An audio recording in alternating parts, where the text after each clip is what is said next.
Hi, how are you all? I hope you're having a wonderful Saturday. It's about 10 a.m. here where I am in California, and I don't know about you, but I'm filled with joy today. It's been such a joy to watch some of the footage from what's going down in DC today. They are marching for President Trump and to protect the vote or stop the steal or whatever you want to say.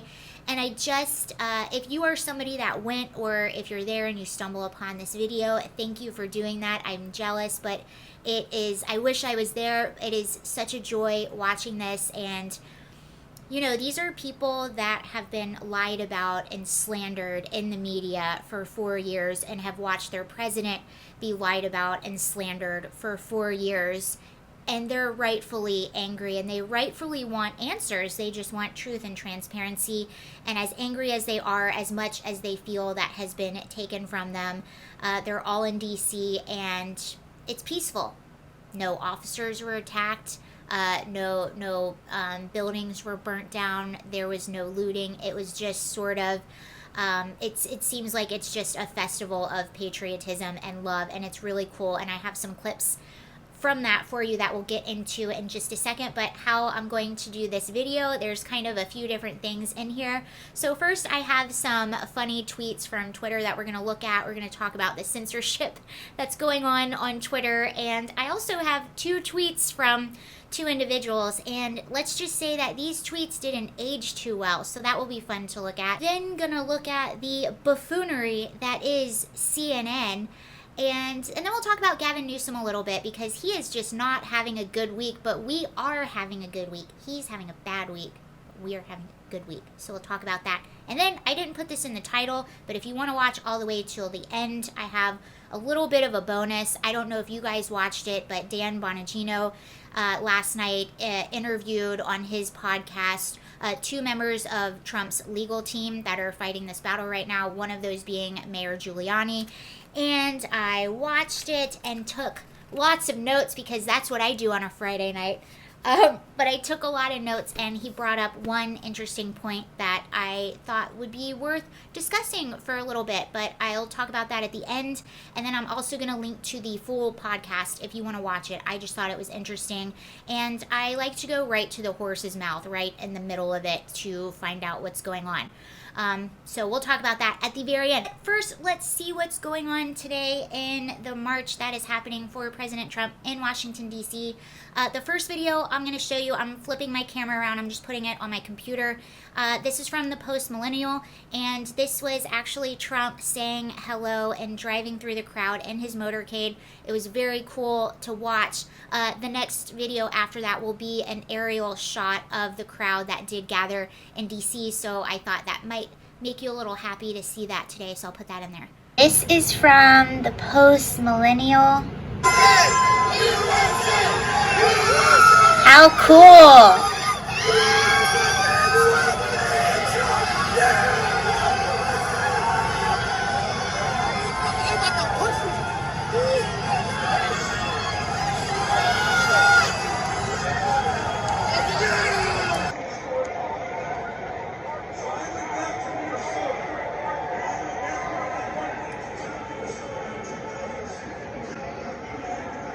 I hope you enjoyed those videos. I really liked that one with President Trump, and I'll be honest with you, I've never seen anything like that from a president. I just haven't. I thought it was really cool. And what's nice about seeing everyone in DC and really how everyone has come together in the midst of all of this is that no matter what, there is something started here. There is a movement that has started and is gaining traction, and it's a nice thing to see. But let's talk about Twitter right now. So, and this will sort of segue into CNN. So a lot of people have been talking about Twitter recently because of the censorship that has been going on, and some of the Twitter gods actually did some investigating and found that Twitter actually has a really long history of censorship. So we're going to look at some of this stuff from back in the day before this was even a topic of conversation. So let's go back. So this is actually a tweet from Paul Revere, April 18th, 1775. And he says, the British are coming, And it looks like this was disputed and it was flagged. And this says, learn how British taxes are beneficial for society. So that was flagged back in 1775. And then this was the Titanic's account. So this is 1912, April 14th. And it looks like the Titanic maybe saw some potential ice. It just says, worried about potential ice. And this was flagged. And it says, learn more about how icebergs are safe. Okay, so that's interesting. And then I think this is probably my favorite one. This was a lot more recent. So this is Ben Shapiro, and he's merely saying, facts don't care about your feelings. This was flagged. This was back in 2016. This was flagged, and it says, this claim about facts and feelings is disputed. We at Twitter care deeply about your feelings. So that was nice of Twitter to add that on. Obviously, those are fake. I'm a firm believer that memes and stuff like this just make the world go round, and I stand by that. But all jokes aside, let's look at some real tweets. So I have 2 actual tweets for you that, again, just didn't age very well. The first one is our favorite, our all-time favorite, Nancy Pelosi. And this was May 16th, 2017. Our election was hijacked. There's no question. Congress has a duty to protect our democracy and follow the facts.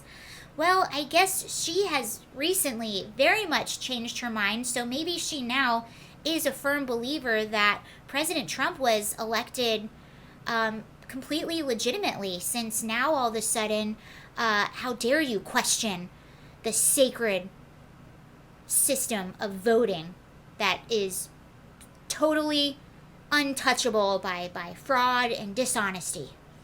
That's what she says now. And then next, I don't know if you remember, it wasn't my last video, maybe the video before that, where we were talking about the Portland City Commissioner who wanted to defund the police and then called the police. If you don't remember, I'll read you. This is the headline from the Daily Mail. It says, moment Portland City Commissioner who demanded 18 million police budget cuts and said most 911 calls are unnecessary, calls cop on her Lyft driver in an argument about open windows. And I don't know if you remember the actual call, so we listened to the 911 call, and even the person on the other line was like, man, I can't help you. You're just gonna have to call another Lyft. There's really nothing we can do. Well, the Twitter gods uncovered a tweet that didn't age well for her either. So let's look at this tweet.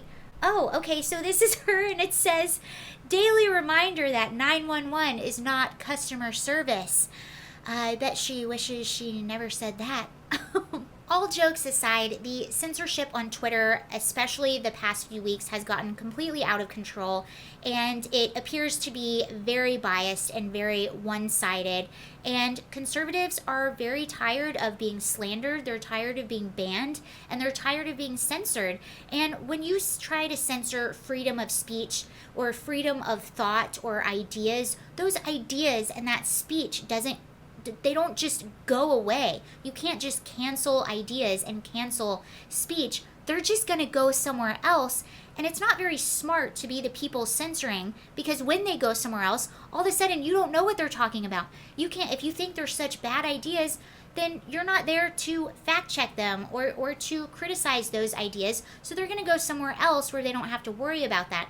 I talked about that the other week. That's why I think it's silly to try and censor people, even if you think their ideas are bad. And that's what we saw happening. So Parler and Rumble, within the past few weeks, they have been some of the top downloaded apps. And now Democrats are getting a little upset. They're getting a little worried, and they're seeing the effects of their censorship. But this is what CNN had to say about the fact that Parler is now a popular app. So let's go to CNN. I think big picture, Pamela, here's the concerning trend line here.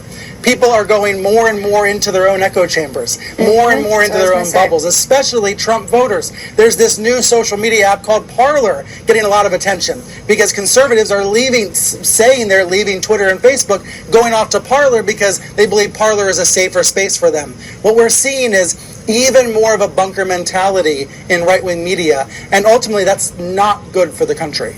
No, it's not good. It's a threat to democracy that these people are in echo chambers and they're getting fed a diet of lies, essentially. Brian Lies. Stelter. That's what it is. Thanks. It is a threat to democracy.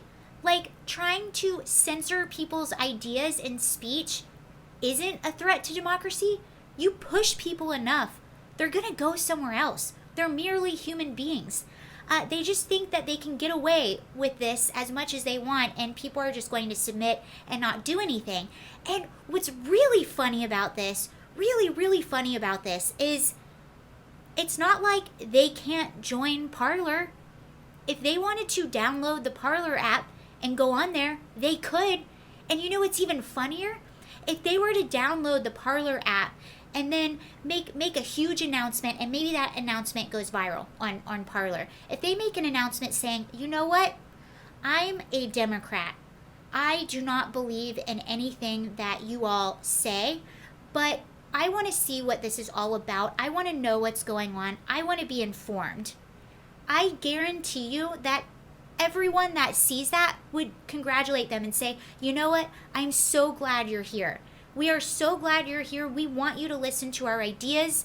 I want you to critique my ideas. What I don't want to be is shut down and censored. And that's what they do on Twitter. That's why people are going to Parler. Any one of these Democrats that are so scared of Parler or that are criticizing Parler, they can go and join it. Some of my favorite people that watch this channel or that I have conversations with don't agree with me on a lot of things, and that's the best. That's what this country is about. It's about talking about ideas and being able to debate and being able to criticize other ideas, yet you completely shut that down because you want everyone to have one idea, one mind. That is not what this country is about. Parler is literally the freedom of speech app. If you like freedom of speech, come to Parler. You don't have to be a conservative. You don't have to be anything. So that's my thoughts on that little embarrassing CNN clip or whatever. It's CNN, your trusted news source. Okay, now we're going to talk about what's going on with Gavin Newsom. Like I said, he has not had a good week. And this is going to sound like I'm joking, and yes, I am in a way, but this is also 100% accurate. We've been talking a lot about unity and a lot about unifying our country. And I will say that Gavin Newsom has actually done a really good job unifying Californians, Republicans and Democrats and independents and whatever. He's done a pretty good job because we don't agree on a lot of things, but the one thing most Californians, no matter what side of the political spectrum you're on, agree with is the fact that we all have disdain for Gavin Newsom. So I actually want to thank Gavin Newsom for his role in unifying this country, starting with California. But this is what's going on with Gavin Newsom. I don't know if you've heard, but here in California, he was trying to, or is trying to, implement some pretty crazy Thanksgiving standards. Some of those standards are, if you are having a gathering for Thanksgiving, you can't have more than I believe it's 2 or 3 households gathered together. You can only have a certain amount of people. It can't last more than 2 hours. It has to be outside. All the bathrooms have to be sanitized. You have to wear your mask in between bites. There can be no singing or chanting allowed. Unless you're peacefully protesting, that's a whole other thing. You guys know about that. So that has been the precedent set for Thanksgiving. Also, our crazy lockdown restrictions, this and that. Well, something came out recently And he had to apologize. So, some news came out recently that he was actually at a dinner with 12 individuals at the French Laundry, that's a restaurant around here, while simultaneously lecturing people on not getting together with more than 2 or 3 households and only having a certain amount of people. You heard what I said before, so I don't have to go into that. So, it says, this is from the New York Post, and it says, California Governor Gavin Newsom is catching heat as a COVID hypocrite for attending a pricey dinner party for 12, even as he scolds state residents for socializing during a pandemic. He did apologize. He said, "I should have modeled better behavior." Friday, after word spread that he and his first partner, Jennifer Siebel Newsom, gathered with people from multiple households at Napa's famed French Laundry restaurant for a birthday dinner this month. California surpassed 1 million confirmed coronavirus cases this week. News of the governor's dinner party leaked just hours after Newsom pushed state guidelines discouraging gatherings of more than 3 households, as instructed Californians to alter their Thanksgiving plans accordingly. So this happened earlier this week. Unfortunately, this type of thing isn't new. We've been seeing this type of hypocrisy from our leaders since the beginning of this pandemic. But there is a piece of good news for Californians and probably for the entire country. This just came out yesterday, actually. I'm not sure if you're aware, but there were 2 California assemblymen who were suing Governor Gavin Newsom, saying that his lockdown orders were unconstitutional, and there was a ruling yesterday, so I will put it up for you right here and then read it for you. It says, breaking. Judge issues final ruling, declares Governor Newsom's abuse of power unconstitutional. A California State Superior Court finalized its ruling tonight, determining that Governor Gavin Newsom abused his authority by changing state law in violation of the California Constitution during the COVID-19 pandemic. More importantly, Judge Sarah Heckman's She's a Sarah with an H, so already I like her. Judge Sarah Heckman's final ruling places a permanent injunction against the governor, which prevents him from unilaterally making or changes state law moving forward. The court also denied Newsom's request to delay the enforcement of today's decision. Wow. Today, the court confirmed that Newsom does not rule California, and we are still a nation of laws. California has not been well served by a one-man rule. A return to representative government will be the best for public health and the economy. The governor must accept this ruling as a fundamental principle of our democracy and govern himself accordingly. All right, so that's good news. These California assemblymen, James Gallagher and Kevin Kiley, brought the lawsuit against Governor Newsom. So that is who is responsible for this, and we like them. Let me know your thoughts on that, you guys. I think that's pretty cool. Okay, we are moving along. Last thing, and then I'm finished with this video. Before I start, I need you to keep something in mind. These are notes. I'm going to read you my notes that I took from a conversation. I told you I watched the Dan Bonagino podcast last night. I'm a huge fan of him. I'm linking to the entire podcast below so you can listen to it for yourself, come up with your own conclusions. I thought it was really interesting, and the reason I wanted to listen to this podcast in particular was because he was talking to the legal team that is actually working on Donald Trump's case. One of those people being former Mayor Rudy Giuliani, who is the head of Trump's legal team. And again, keep in mind, these are notes from a conversation. They are very good notes. As you can see, I took a lot of them. I just thought one topic they were talking about is interesting. Also, keep this in mind. These are just questions that are being raised. These are things that are being investigated. We don't know the answers. We don't know if there's funny business. We don't know if any of this means anything. But these are just things that have been uncovered that might raise questions. And again, these are notes from a conversation. So watch it yourself, come up with your own conclusion, or So I'm going to say that this is not final, said and done. I'm not saying that these connections mean anything, but it raises questions, and you'll see why. Okay, so I'm watching this podcast, and they talk about a lot of different things. His conversation, I think, with Giuliani lasted maybe about 30 minutes. So this is only about maybe 10 minutes of the conversation. But I took really good notes. I even paused it and listened to things over and over again. And one of the things that they were talking about, so they're investigating stuff on many different levels. And one of the things they're looking into is this voting system called Dominion, which was actually used in 28 states. So they started looking into this voting system, Dominion. And one of the reasons they looked into it is because there was a county in Michigan, Antrim, I can't remember the name of it.